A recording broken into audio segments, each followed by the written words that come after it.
Guys, konting recap lang ng ating day 1 sa ating Dasma to Mindanao road trip. So sa day 1 natin guys, galing tayo ng Dasmariñas, Cavite at nag-stop over tayo hanggang Naga, Camarines Sur. At dito ay nakakuha tayo ng 370 kilometers. Sa ating day 2 naman guys ay galing tayo ng Naga hanggang Sorsogon Port, tapos tatawid tayo ng Alin, Samar.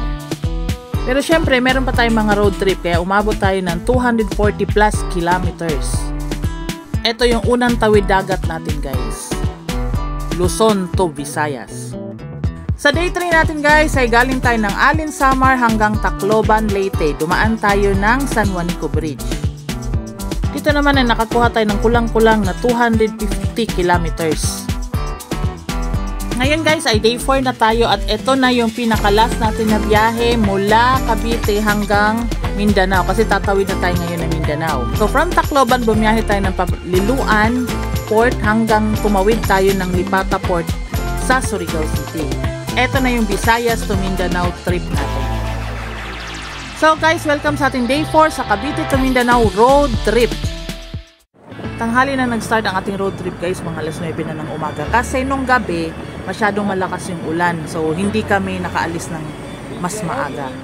Tacloban, bumiyahe kami ng 12 to 15 kilometers papunta dito sa Palo, Leyte. Pero madadaanan kasi to, papunta tayo ng Liloan. Madadaanan talaga tong area na to. Siyempre guys, ang pinakauna nating side trip is ang MacArthur Landing Memorial National Park. Dito lang yan guys sa Palo, Leyte.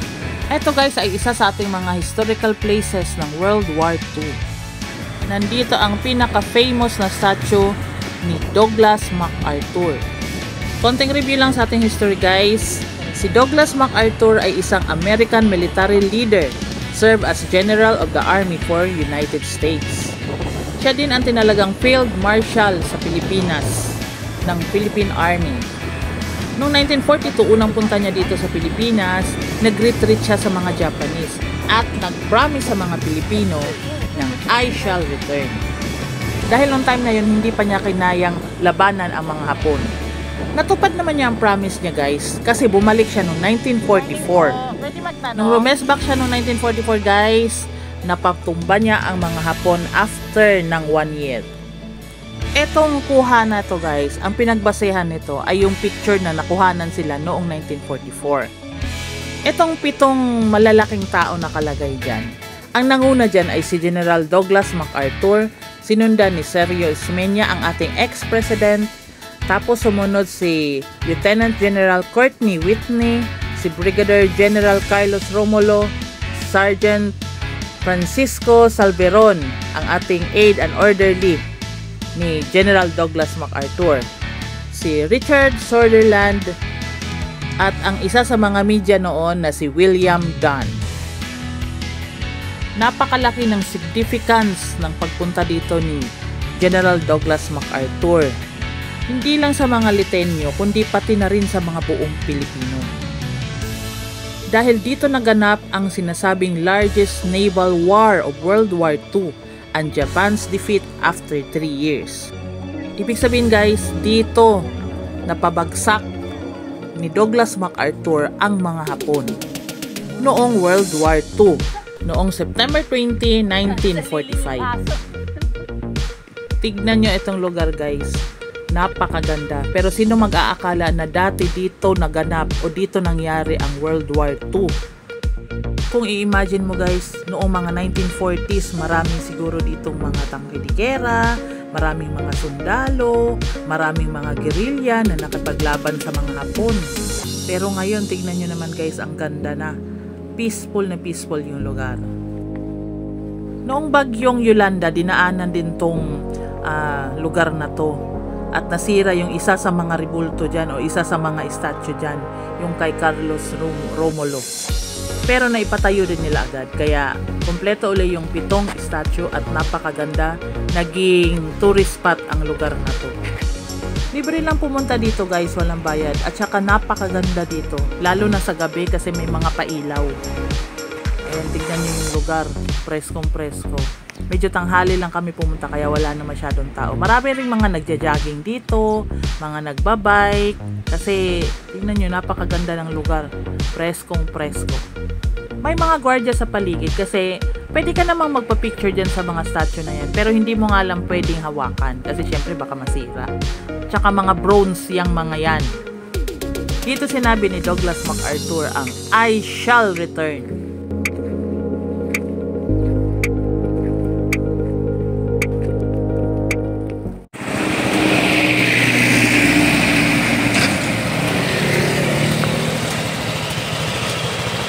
Welcome to Agas-Agas Bridge, ha? Dito magamit sa... Sandali, sandali.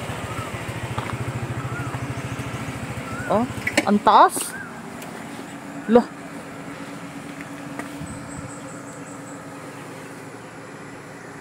Gamit yung kuwan ba? Grabe.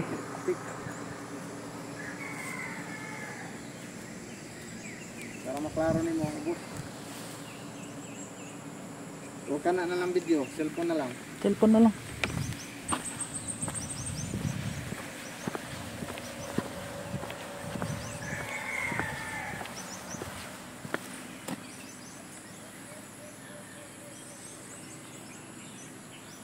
Welcome dito sa Agas-Agas Bridge, dito sa Sugod, Leyte. Kung meron tayong nadaanan na longest bridge, yung San Juanico Bridge, meron din naman tayong tinatawag na tallest bridge o pinakamataas or matangkad na bridge dito sa Pilipinas. At ito yung Agas-Agas Bridge. Tingnan nyo guys kung gaano kalalim mula doon sa baba hanggang dito sa taas ng bridge. Ang haba nito ay 350 meters or 1,150 feet. Samantalang ang taas naman niya ay meron 89 meters or 292 feet above ground. So, ibig sabihin, hindi pa kasama yung nakabaon sa lupa. Ginawa ito noong 2006 sa panahon pa ni Presidente Gloria Macapagal Arroyo. Ito ay pinagdugtong ang dalawang bundok kasi palagi daw ditong nagla-landslide. So, para hindi rin naman maabala ang mga dumadaan dito at ginawa na rin itong tourist spot, kaya ginawa nito ng napakahabang tulay.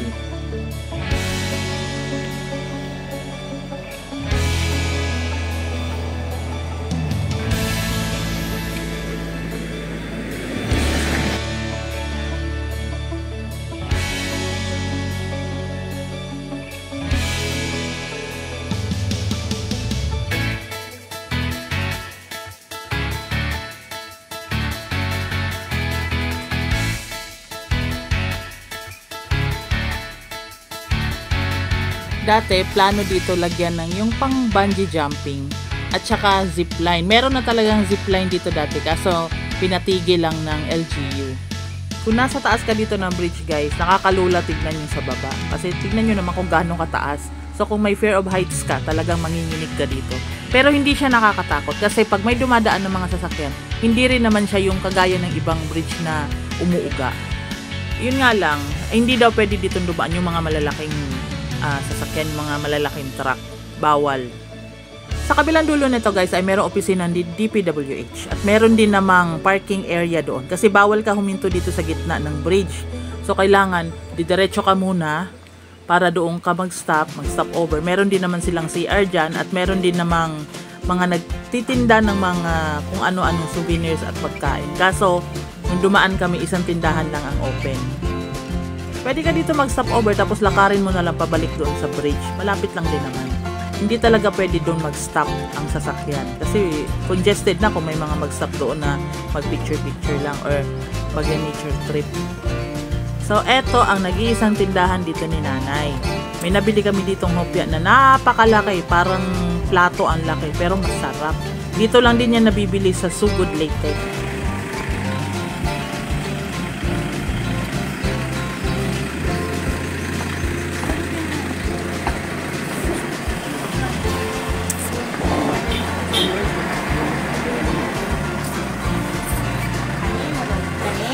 Tulo 100. Oo. Maganda siya. Sticker yang pilit na siya ka sticker ha. Magkano yun, te? Ani? Pia, ano? Malit bugan. Ang asukat yung mukya. Laki. Tas ang maliit. Ay, ino lang eh.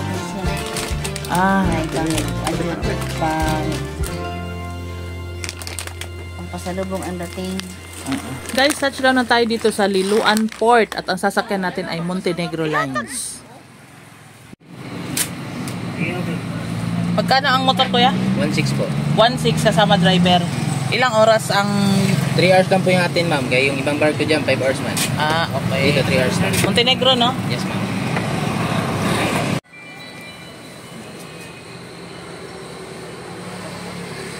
Maning sa motor, ma'am. Oo, ano lang. PWD, back ride lang.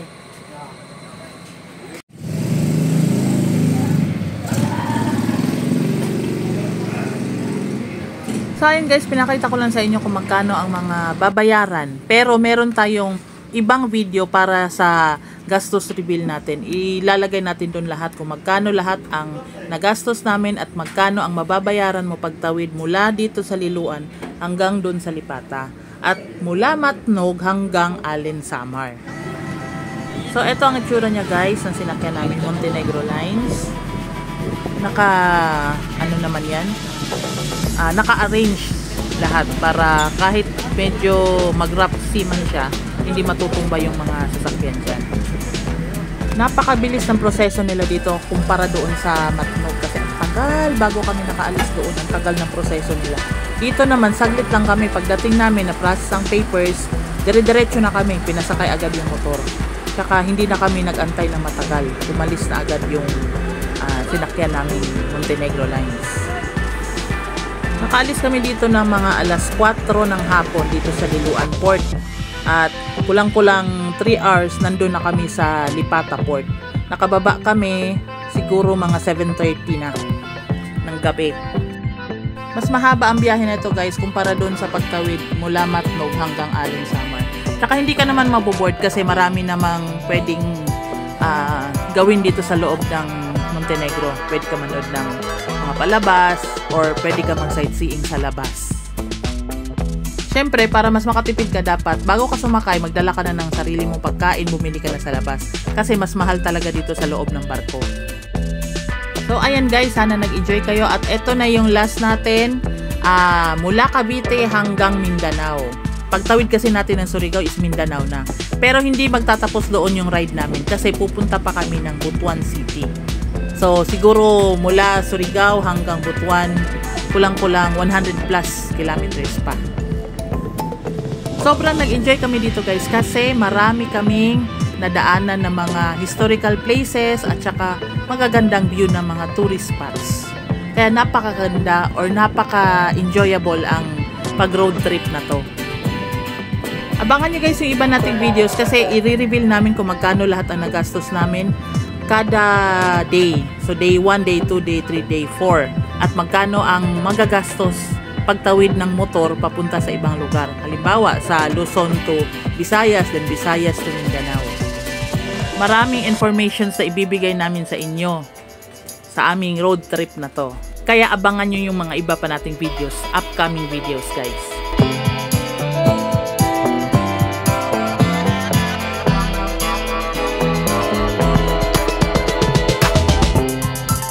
So, eto na guys, touchdown na tayo dito sa Lipata, Surigao City. At dahil gabi na, dito muna tayo magpapalipas ng gabi. Marami naman tayong mga kamag-anakan dito. So, pwede tayong makistay sa kanila, overnight stay lang. Sulit ang 4 na araw na pag-ride namin guys, mula Cavite hanggang Mindanao. Dito sa Surigao guys, marami rin kayong mapupuntahan na mga tourist spots. Napakaganda rin ng dagat nila rito. Lalo na kung pupunta ka ng Siargao. So kung gusto nyo pumunta ng Siargao guys, meron din naman tayong video kasi galing na rin tayo doon. Pwede nyo panoorin yun para magkaroon kayo ng idea. So ayun, sana guys nag-enjoy kayo at marami kayong natutunan sa ating video mula day 1 hanggang day 4. Kaya for more video updates, huwag kalimutang mag-like and subscribe. Salamat!